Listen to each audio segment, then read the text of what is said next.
All right, Coach. Week into the signing period and kind of getting the first piece of the puzzle of this staff of kind of putting together a little bit of the vision of what you kind of intend to make this team into. I guess, real quickly, what were some of the objectives going out on the recruiting trail for the first time as a Miami staff these past couple months? Well, it's been an evaluation process first off. Internally, we needed to identify what we have and what we think we need, and then evaluate a past commitment list with a potential future commitment list and trying to gauge where guys' games are at and how far they're coming along. So I think we've been able to do that. Internal competition has been healthy, and guys are working hard on the current roster. And I think they're showing us who they are, which is giving us direction moving forward of what we need. And so far, we've been able to do that, and adding a few pieces to the puzzle for next year's class with the initial NLI signing period. Obviously, you've been going on the road recruiting for a while back in the Bowling Green days. Now over in Oxford, has anything really changed or a whole lot in terms of the feel of the recruiting landscape, both at Miami and in this league, or is it still kind of boils down to the same kind of evaluation that you've gotten so used to?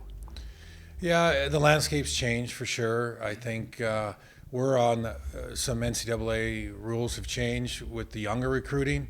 But having said that, there's still lots of moving parts in the recruiting world with schools changing their minds on certain younger commits and players changing their minds on schools 2-3 years down the road. So that's a new caveat to the recruiting landscape. There's some kids out there that are becoming available that maybe weren't 2 months ago because of this time of year. And so there's more opportunity there for seasoned players in junior hockey that may be able to come and help next year's team. So we're kind of navigating through that. But as far as the evaluation process, no. I mean, we're spending a bunch of time watching junior hockey, watching older players who we think can come in and help this team win hockey games next year.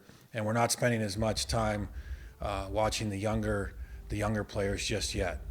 So we're trying to put our fingerprints on this year's team, but when it comes to recruiting, on next year's team, and we're excited about that. We get to put our stamp on next year's team more so than this one, and I know Eric and I and Berge are really looking forward to that and trying to add the right pieces to that puzzle.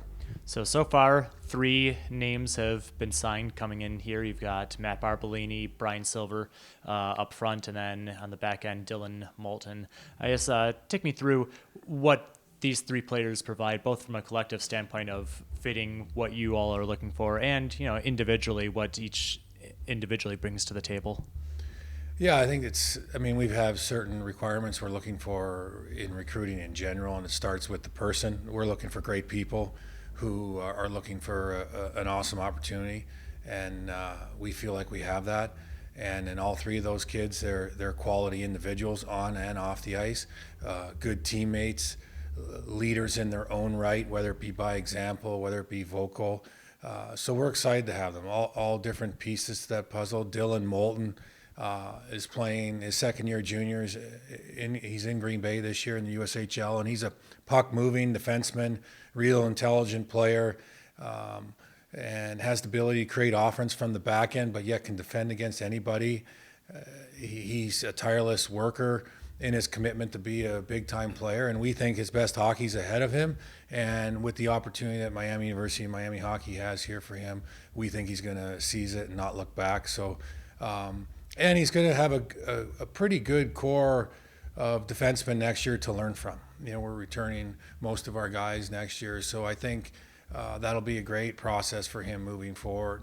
And Brian Silver, he's in Omaha, and again, he's played a bunch of junior hockey, and he's excited to be a part of this, and we're excited to have him. He's relentless in his effort. As we define our team, we want to be a relentless team, especially up front. We want to hunt pucks and get in on the forecheck and possess the puck, and he is that. He's the definition of hard to play against, and over the course of 60 minutes, someone that's just going to wear you down. And we could use more of that in our lineup, and he's gonna bring a real nice flavor of that to next year's team.